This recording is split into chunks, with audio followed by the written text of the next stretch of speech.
Muir.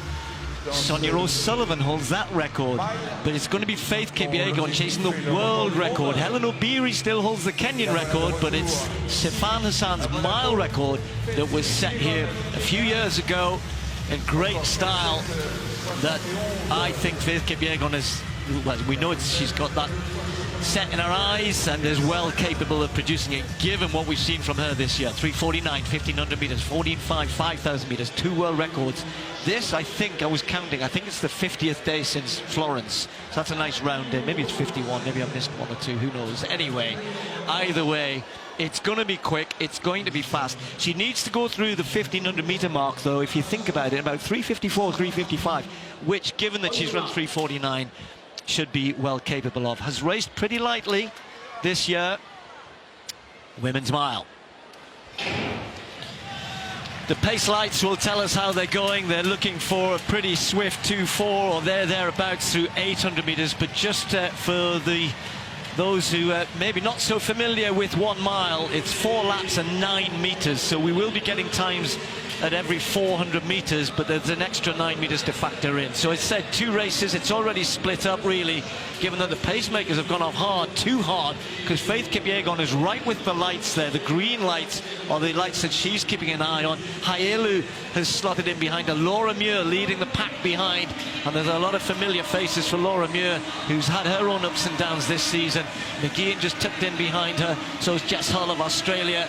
I can see Melissa Courtney Bryant, big new 1500 personal best for her last week. Nikki Hiltz, the American, just on the curb as well. But out in front, the 2 pacemakers. Nanyondo will have the job of trying to keep it going as far as she can beyond 800 meters, but it's now settled down with only Haelu going with Kipyegon.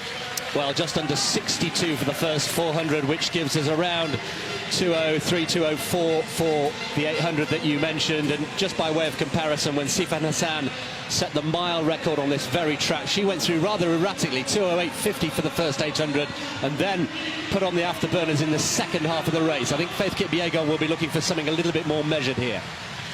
I think it's actually perfect. They were looking for about 61.5, going through about 2:4 thereabouts, and this is exactly what she set up. Haelu's being really brave and going for it. Her national record's held by Genzebe Dibaba, so all those names I've said, they're all greats of distance running, some from a long way back. There could be plenty of national records tonight, but will it be a world record for Faith Kipyegon? Looks relaxed, looks good. She won the Kenyan Championships at 5,000 meters. We know she's heading for the double at the World Championships. Looks up at the clock. She's still got 2 full laps to go. 1 pacemaker's going to drop out here, but she is spot on, 2:4.1. Brilliant, brilliant timing, and you don't call it by accident. She will have that intuitive feeling in her bones. The 5,000 in Paris was a surprise, and it wouldn't be such a surprise without adding pressure onto her were she to break the mile record. It is relatively more achievable, I think, than what she did in Paris. 4 minutes, 12.33 is what she's after. Haelu now is swimming in her own sea of lactic already. She's still got a long way to go, and the others will start to run her down, but they've got no chance of running down Kipyegon. Nanyondo steps aside, done a good job to get to 1,000 meters thereabouts, but it's now all about the front, Faith Kipyegon, and look how far ahead she is. We saw Sifan Hassan do this 3-4 years ago, but she did most of the damage in the last 500, but now she's way ahead of the light, and it's only the light that she has for company here, and surely she'll be able to produce a big last lap. It's Faith Kipyegon coming towards the bell. She was looking to head to the bell in a roundabout. Well, look at that, it's 3.6, I was going to say 3.7, she's inside it. She is inside it, she's got around 66 seconds for this final lap, well within her compass. She's stretching away and pouring it on, and the race behind is very much for second place. Faith Kipyegon on her way to another world record. Yeah, just to say that 66 is for a lap at 9 meters, as I mentioned earlier on, so she has to work hard still, but it's well within her grasp here. Faith Kipyegon with just 200 meters left. And now she knows that if she could muster a 32-33, she's going to take at least a second off this world record. She's got to stay strong here, approaching the 1,500 meter mark. We said 3:54.55. She's way inside that. She's not far off the world record through 1,500 meters. Here she goes, Faith Kipyegon. Crowd on their feet here in Monaco. We've seen this twice already this year. Faith Kipyegon heading for another world record. This time it's going to be in the mile. She's going to absolutely obliterated. 4:7.65. Can you believe it? Whoa!